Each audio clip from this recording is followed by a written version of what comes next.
Hello everyone, मैं हूं लिबना तनवीर और टारगेट फॉर आईक्यू की तरफ से आज मैं फिर से जूरिस्प्रूडेंस की क्लास आपके साथ लेके आई हूं आपके सामने। तो आज हम लोग क्या पढ़ेंगे? आज हम लोग पढ़ेंगे हैंस केल्सन के बारे में, जो कि एनालिटिकल स्कूल से बिलोंग करते हैं। ठीक है, हैंस केल्सन, उनके बारे में आज हम लोग पढ़ेंगे। पहले मैंने आपको हार्ट, बेंथम और ऑस्टिन के बारे में बताया था। आज हम लोग केल्सन के बारे में पढ़ेंगे। कुछ बच्चे मुझसे पूछ रहे थे कि मैम जूरिस्प्रूडेंस की कितनी क्लास होगी टोटल? तो जूरिस्प्रूडेंस की ऑलमोस्ट उतनी ही क्लासेस होंगी जितनी इंपॉर्टेंट है, ठीक है, आपके एग्जाम पॉइंट ऑफ व्यू से। ठीक है, तो ये छोटी छोटी क्लासेस होती हैं 10 मिनट की, ताकि आपके ऊपर भी ज्यादा लोड ना हो। और यूट्यूब पे तो आप प्लीज इसको थोड़ा ध्यान से सुना करिए, क्योंकि कुछ बच्चों ने मुझे ये भी कहा कि उन्हें ये व्हाइट बोर्ड पे जो लिखा होता है वो दिखाई नहीं देता है। तो आप प्लीज अपने फोन को रोटेट करके जूम करके वीडियो को देखा करें, क्योंकि बहुत सारी इंपॉर्टेंट बातें होती है। बोर्ड छोटा होता है, लेकिन फिर भी मैं कोशिश करती हूँ कि मैं सारी बातों को यहाँ लिखूं, और जो चीजें मैं लिखना भूल जाती हूँ वो मैं बताती हूँ। तो प्लीज इसको ध्यान से सुनिएगा, क्योंकि आपके यूपी प्री के लिए पीसीएसडी का एग्जाम जो भी होने वाला है जल्द में ही, उसके लिए बहुत इंपॉर्टेंट है। तो उतनी क्लासेस हम लोग करेंगे जितनी आपके एग्जाम के लिए इंपॉर्टेंट होंगी। ठीक है, और मैं जो भी कॉन्सेप्ट्स पढ़ा रही हूँ वो मैं आपके उन्हीं कॉन्सेप्ट्स को पढ़ाती हूँ जो एग्जाम पॉइंट ऑफ व्यू से इंपॉर्टेंट होते हैं और जो एग्जाम में पूछे गए हैं। ठीक है, और आगे पूछे जा सकते हैं। ठीक है, तो आइए स्टार्ट करते हैं केल्सन के बारे में। ठीक है, हैंस केल्सन जो है वो एनालिटिकल स्कूल से बिलोंग करते हैं, विश्लेषणात्मक स्कूल से बिलोंग करते हैं, और उन्होंने बुक लिखी थी जिसका नाम था प्योर थ्योरी ऑफ लॉ। ठीक है, उनका कॉन्सेप्ट जो है उसको प्योर थ्योरी ऑफ लॉ कहते हैं। इसी नाम से उन्होंने एक बुक भी पब्लिश की थी, जिसको हम हिंदी में विधि का विशुद्ध सिद्धांत कहते हैं। ठीक है, प्योर थ्योरी ऑफ लॉ, विधि का विशुद्ध सिद्धांत। ठीक है, विधि का विशुद्ध सिद्धांत क्यों बोला है केल्सन ने? उनका मानना था कि विधि को बाकी सारी चीजों से, मतलब कि पॉलिटिकल, सोशल, इकोनॉमिकल इन्फ्लुएंसेस से दूर रखना चाहिए। ठीक है, law should be free from social and political influences, मतलब कि सामाजिक और राजनीतिक प्रभावों से विधि को मुक्त रहना चाहिए। ठीक है, विधि किस प्रकार की होनी चाहिए? अकॉर्डिंग टू केल्सन ने क्या कहा कि विधि जो है उसे सामाजिक और राजनीतिक प्रभावों से मुक्त रखना चाहिए। ठीक है, तभी वो विधि का विशुद्ध सिद्धांत, उन्होंने उसको नाम दिया, प्योर थ्योरी ऑफ लॉ का नाम दिया। ठीक है, अब आगे बढ़ते हैं। इन्होंने क्या कहा केल्सन ने कि law is a normative science and not natural science. ठीक है, लॉ क्या है?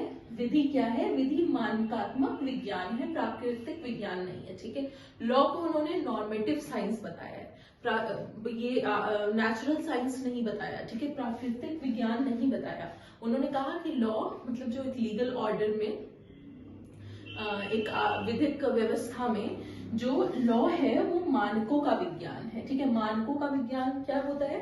मानक मतलब नॉर्म्स। ठीक है, नॉर्म्स की बात उन्होंने की है, उसी को प्योर थ्योरी का उन्होंने नाम दिया है। और उन्होंने कहा है कि ये कहीं से भी प्रकृति से इसका कोई लेना देना नहीं है, प्राकृतिक विज्ञान नहीं है ये। ठीक है, मानकों का विज्ञान का क्या मतलब है? मानकों का विज्ञान का ये मतलब है कि केल्सन ने एक पिरामिड के शेप में बताया कि लॉ जो है, legal order is a pyramid of norms. ठीक है, क्या है? विधिक क्रम को मानकों का स्तूप माना है। ठीक है, मानकों का स्तूप माना है, पिरामिड ऑफ नॉर्म्स की बात करते हैं, जहां पे ये हम देख सकते हैं, ये पिरामिड ऑफ नॉर्म है। ठीक है, मानकों का स्तूप है, जिसमें ये एक नॉर्म है, ये एक नॉर्म है, ऐसे बहुत सारे इसमें नॉर्म्स हैं। ठीक है, बहुत सारे इसमें नॉर्म्स हैं, और सबसे ऊपर जो है वो ग्रंड नॉर्म है। ठीक है, जिसको केल्सन बोलते हैं ग्रंड नॉर्म, मूल मानक। ठीक है, मूल मानक सबसे ऊपर है, और बाकी सारे मानक जो है वो यहाँ पर है। ठीक है, उन्होंने कहा है कि लॉ होता है तो हर नॉर्म जो है, लॉ को बेसिकली उन्होंने नॉर्म बताया है। तो एक नॉर्म जो है, एक मानक जो है वो दूसरे मानक से वैलिडिटी प्राप्त करता है। ठीक है, ये वाला जो नॉर्म होगा वो इस वाले से वैलिडिटी प्राप्त करेगा, और वैलिडिटी मतलब वैधता प्राप्त करेगा। ठीक है, और ये वाला जो नॉर्म होगा वो उससे वैलिडिटी, और बाकी जो ये ग्रंड नॉर्म है, जो आपका ग्रंड नॉर्म है, अकॉर्डिंग टू केल्सन ग्रंड नॉर्म ही इन सारे नॉर्म को, मूल मानक ही इन सारे मानकों को वैधता देता है। ठीक है, ग्रंड नॉर्म से ही इन सारे नॉर्म्स को वैलिडिटी मिलती है। ठीक है, ग्रंड नॉर्म ही, सपोजिटली किसी ने, जैसे मान लेते हैं कि फॉर एग्जाम्पल किसी ने क्राइम किया। ठीक है, क्राइम किया तो उसे सजा कहाँ मिलनी चाहिए? अगर मान लीजिए वो क्राइम कर रहा है तो सजा कहाँ मिलनी चाहिए? आईपीसी में। ठीक है, इंडियन पीनल कोड में। ठीक है, इंडियन पीनल कोड क्या है? क्रिमिनल लॉ है, ठीक है, क्रिमिनल लॉ है। क्रिमिनल लॉ क्या कहाँ से आया, ठीक है, किस तरीके से आया, लेजिस्लेशन बनाया गया, ठीक है। लेजिस्लेशन की जो पावर है वो किसके पास है, पार्लियामेंट के पास है, ठीक है। पार्लियामेंट को कहाँ से वैलिडिटी मिलती है, ठीक है, कहाँ से मिलती है, कॉन्स्टिट्यूशनल लॉ से। कॉन्स्टिट्यूशन कहता है कि there shall be a parliament of India, article 79, ठीक है। तो ग्रैंड नॉर्म एक तरह से हम मान सकते हैं कि हमारा हर नेशन में, हर कंट्री में अलग अलग ग्रैंड नॉर्म होते हैं। कैंसिल का कहना है कि अलग अलग मूल मानक होते हैं। तो हमारे यहाँ इंडिया में हम मान सकते हैं कि मूल मानक जो है वो संविधान है, हमारा कॉन्स्टिट्यूशन है, ठीक है। कॉन्स्टिट्यूशन से बाकी सारे जो लॉज हैं, उनको कहां से वैलिडिटी मिल रही है, कॉन्स्टिट्यूशन से, ठीक है, कॉन्स्टिट्यूशन से वैलिडिटी मिल रही है। तो हम कह सकते हैं जो हमारा ग्रैंड नॉर्म है वो क्या है, वो कॉन्स्टिट्यूशन है, मूल मानक, ठीक है, मूल मानक है। अब ये तो हो गया कि नॉर्म्स जो है, मानक जो है, उनको वैलिडिटी ग्रैंड नॉर्म से मिल रही है। लेकिन ग्रैंड नॉर्म को वैलिडिटी कहां से मिल रही है, इस बात का जवाब केल्सन के पास भी नहीं है, ठीक है। केल्सन ने इस बात का कोई जवाब नहीं दिया कि ग्रैंड नॉर्म को वैलिडिटी कहां से मिलती। इसी वजह से इनकी थ्योरी की, इनके ग्रैंड नॉर्म वाली मूल मानकों का विधि का विशुद्ध सिद्धांत वाली जो थ्योरी है उसकी काफी आलोचना भी की गई, क्योंकि इस चीज का जवाब उनके पास नहीं था कि ग्रैंड नॉर्म की वैलिडिटी कहां से आती है, ठीक है। तो पिरामिड ऑफ नॉर्म्स में उन्होंने लॉ को बताया कि लॉ जो है वो क्या है, legal order is a pyramid of norms. जो विधि है हमारा वो मानकों की श्रृंखला है, ठीक है। इस तरीके से उन्होंने उसको डिवाइड किया, ठीक है, पिरामिड ऑफ नॉर्म को। ये तो हो गया। उसके बाद जो केल्सन है, केल्सन जो है वो ऑस्टिन का जो कमांड वाला आइडिया है उसको रिजेक्ट करते हैं, ठीक है, क्योंकि ऑस्टिन ने कमांड की बात की है। ऑस्टिन ने कहा है law is a command of sovereign, विधि क्या है, विधि संप्रभु का आदेश है। केल्सन कमांड को मानते हैं, लेकिन वो ऑस्टिन ने जो थ्योरी दी है कमांड की, उस थ्योरी को वो नहीं मानते, उसको रिजेक्ट करते हैं। वो कहते हैं कि कमांड को मतलब किसी भी लॉ को लोग इसलिए ऑस्टिन के हिसाब से इसलिए फॉलो करते हैं क्योंकि दंड का भय होता है, ठीक है, फियर एलिमेंट होता है कि हमें पनिशमेंट मिलेगा, सैंक्शन होता है, ठीक है, ऑस्टिन की थ्योरी में। लेकिन केल्सन क्या कहते हैं, केल्सन कहते हैं कि दंड का भय नहीं होता, मनोवैज्ञानिक तत्व होता है, ठीक है, मनोवैज्ञानिक तत्व होता है। इसलिए वो इस कमांड की थ्योरी को रिजेक्ट करते हैं। और उन्होंने कहा है कि law is a depsychologized command, ठीक है। क्या कहा केल्सन ने, law is a depsychologized command, ठीक है। ये बहुत ही ज्यादा इंपॉर्टेंट है, वेरी वेरी इंपॉर्टेंट, ठीक है, क्योंकि ये मैंने अभी प्रीवियस ईयर क्वेश्चन देखे थे तो 2 या 3 बार ये पूछा जा चुका है कि who says that law is a depsychologized command, मतलब कि मनोवैज्ञानिक तत्व पे कमांड को किसने मनोवैज्ञानिक तत्व कहा है, तो वो केल्सन ने ही कहा है, ठीक है। ये बहुत इंपॉर्टेंट पॉइंट है, डीसाइकोलॉजाइज्ड कमांड।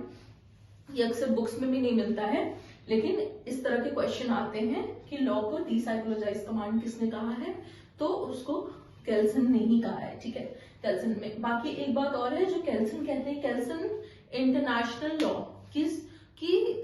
को कहते हैं कि इंटरनेशनल लॉ जो है हमारा, अंतरराष्ट्रीय विधि जो है वो सुपीरियर है हमारी लोकल जो भी नेशनल लॉ है उससे, ठीक है।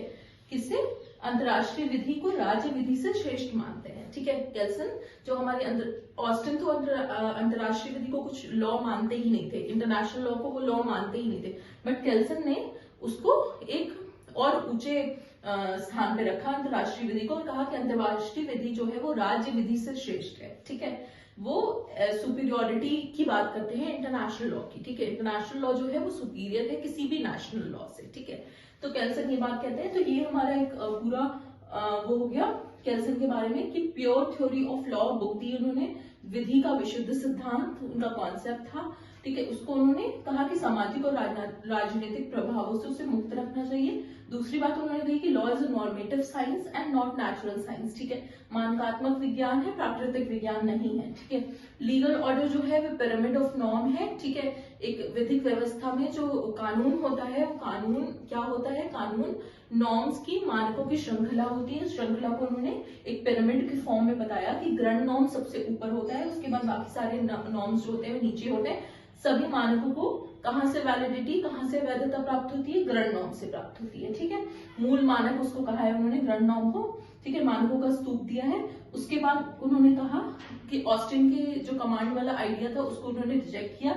उन्होंने कहा कि दंड का भय नहीं होता है, मनोवैज्ञानिक तत्व होता है, जिसके वजह से लोग लॉ को मानते हैं। ठीक है, मनोवैज्ञानिक तत्व होता है, उसी को उन्होंने प्योर थ्योरी का भी नाम दिया है। और इसीलिए उन्होंने कमांड को क्या कहा, लॉ इज अ डीसाइक्लोजाइज्ड कमांड। ठीक है, मनोवैज्ञानिक तत्व होता है, इसलिए उन्होंने डीसाइक्लोजाइज्ड कमांड वर्ड कहा है। ठीक है, अंतरराष्ट्रीय विधि को वो राज्य विधि से श्रेष्ठ मानते हैं। उन्होंने इंटरनेशनल लॉ को सुपीरियर माना है किसी भी नेशनल लॉ से। ठीक है, अनलाइक ऑस्टिन जिन्होंने इंटरनेशनल लॉ को लॉ ही नहीं माना था। ठीक है, तो ये पूरा केल्सन के बारे में था जो मुझे आज आपके साथ डिस्कस करना था। और इसी के साथ हमने एनालिटिकल स्कूल पूरा कंप्लीट कर लिया है। एनालिटिकल स्कूल में कुछ भी नहीं बचा।